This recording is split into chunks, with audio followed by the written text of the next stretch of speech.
Hello, everybody. Welcome to Lassonde, and welcome to ENG1101 Renaissance Engineering 1. My name is Kai. I'm one of the professors that's developed this course. This video is a course introduction video. Think of it as a visual guide to help you do well in the class.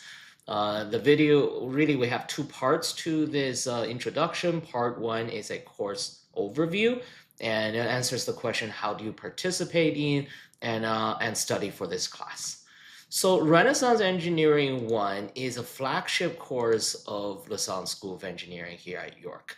Kind of really think of flagship in this visual metaphor here. We're the course here, and think of it as we are leading the way, right? So being the flagship course means it's one of the essential courses that help you develop your fundamental or essential competency for engineering practice, as many of you are thinking of becoming an engineer, and that's why you're in an engineering program. And also, being a flagship course means that we are leading the way with regard to education innovation. So in order to innovate, we really had to go outside the box when we developed or redeveloped this course.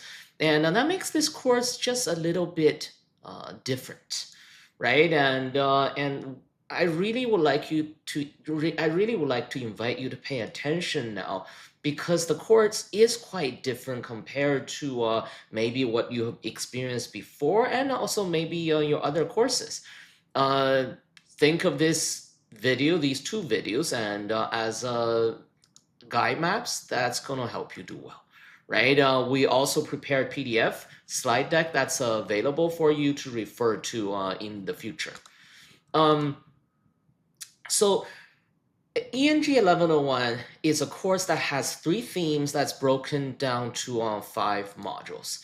Module 1, which is really when you start the first week, is on time management, is academic integrity, and also we cover the syllabus, which is all the content you're going to learn in this video. It's you learn about the course and how you do well in the course. Then we get into the 3 major themes of the course. Ethics, that's covered in Module 2. Creative problem solving, covered in Module 3. And communication, covered in Module 4.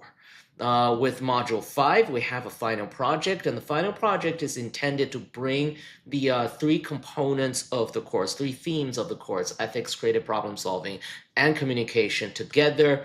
And we'll have this final project, which does take place during the exam time, but we do the project instead of the final exam. It means you don't have a set time to.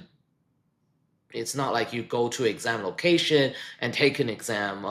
Rather, you're going to get the final project at a set time and date, and then you have a set fixed amount of time to do the project, and you can use your time however you want during that time, as long as you submit the results on time. And the course has a fairly steady learning journey every week, right? When we say learning journey, is your learning experience every week. So every week there are going to be content. These could be reading, it could be videos, it could be some assignments that you have to do on eClass, which is our online learning management system. So you go to eClass, you watch these videos, and if there's readings, you do the readings. And then you would come to class and tutorial. Right now, I'm just showing class first and tutorial second. It really depends on your specific schedule. Some students going to come to tutorial first, then class. Other students going to come to class then tutorial. But either way, it's your job to actually finish everything you're assigned to do on eClass before you come to class and tutorial. Right? This model is called flipped learning model. It's one of our innovations, and it's proven quite effective for our students. When you come to class and tutorial, we make the assumption you have done your pre-class homework and watched the videos and read the articles if there are articles assigned. Right? So this is the same for you every week. Then every second week, you have another component called the mentorship session. It's a science session. There is going to be a senior mentor that's going to lead you through some activities. For tutorials and mentorship sessions, for both of these, you're going to do it as a part of a learning pod. Right. So what is a learning pod? A learning pod is a team of students that's learning together, and you will be assigned a pod, and you'll be working with the same students, well, every week. In tutorials and in mentorship sessions, you'll be also working as a learning pod for one of the assignment. That's assignment 2.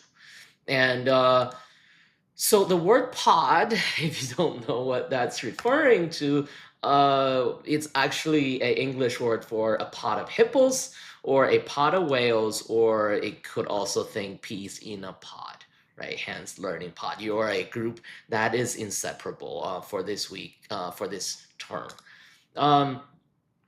And so we talk about every week, we talk about every second week. Then with every module, so we have 5 modules, you have either assignment or project. So for module 1, 2, 3, and 4, you have assignment, and then the final project is module 5.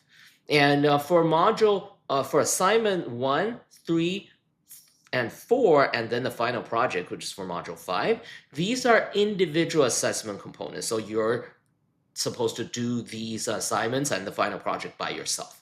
For assignment 2, this is a team project. You do it as a learning pod, and you work together, do that assignment.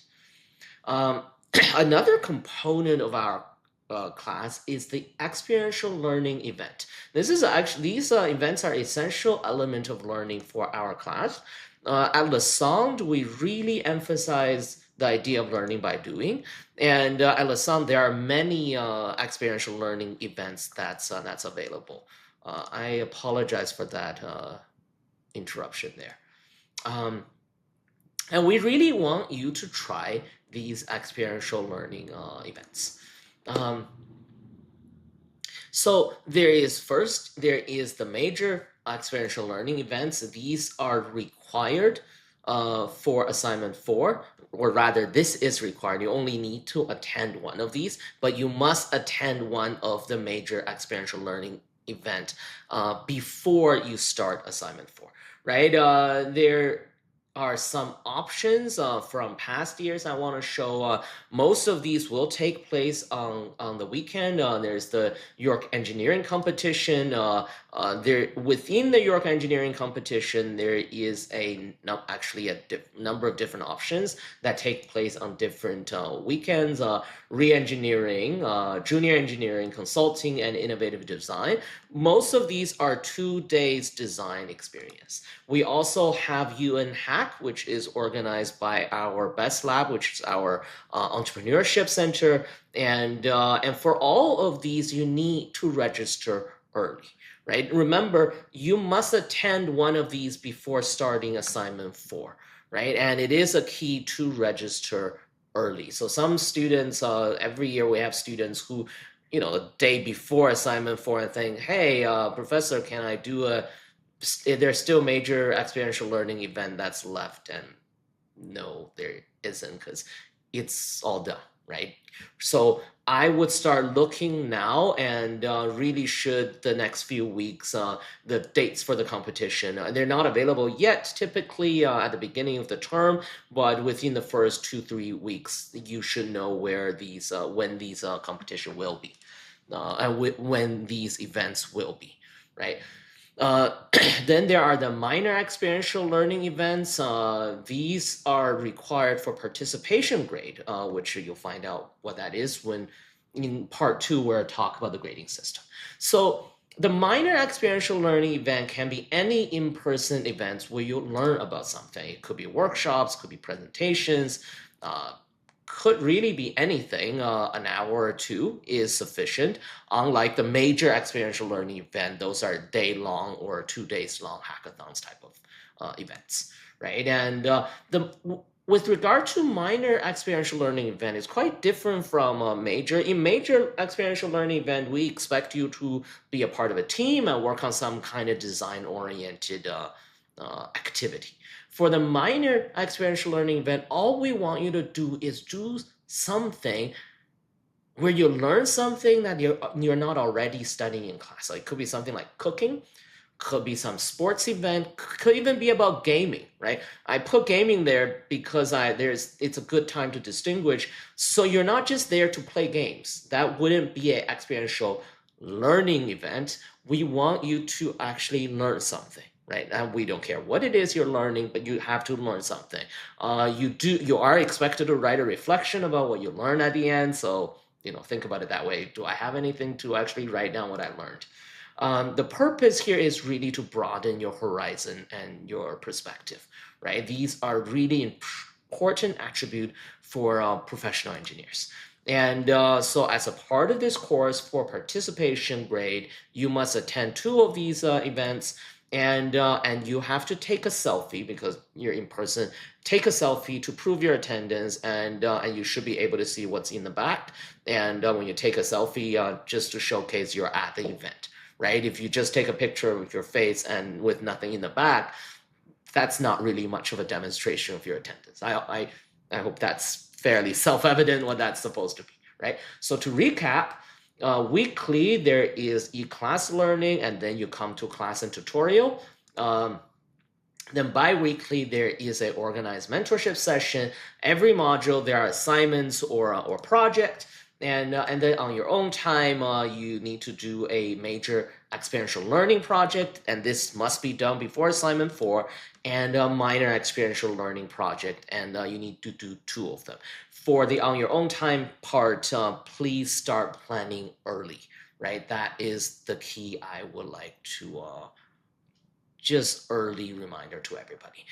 With that, we will move on, and this will be a second video that will be part 2 of the introduction. We are going to talk about something that's very important to everybody. That's your grades. Until then, see you soon.